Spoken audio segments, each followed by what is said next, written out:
We want to check in right now with Vanessa Palangi. She's with State Homeland Security and Emergency Management. And thanks for joining us. What are you seeing across the state right now?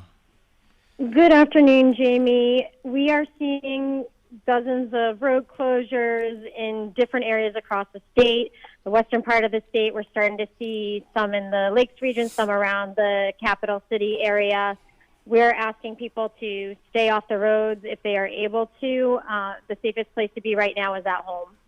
Vanessa, what are the towns, cities that pop into your mind right away as some of the worst hit today?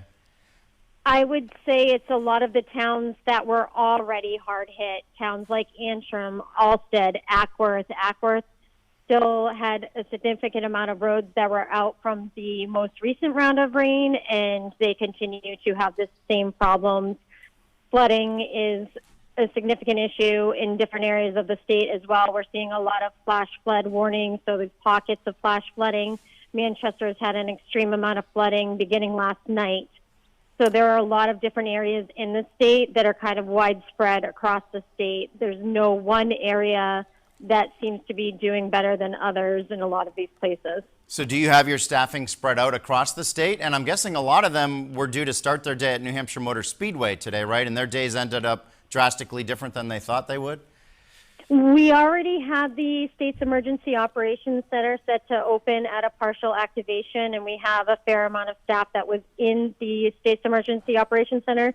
We did have some staff that was up in Loudon that have now transitioned down here in Concord to the emergency operations center, and we are just calling communities, making sure that if they need anything, that they are getting the assistance that they need, and we're here to support any communities that need it.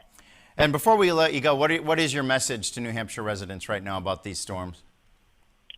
I would stay off the roads. Again, you're much safer if you stay at home. If you do encounter flooding, turn around. You don't know how deep that water is. You don't know if the road is compromised underneath that water. You need to turn around. You need to keep yourself and your family safe, and you need to make sure that you're not putting first responders' lives in danger either. Okay, thanks so much, Vanessa Palangi from Homeland Security. Appreciate you joining us today.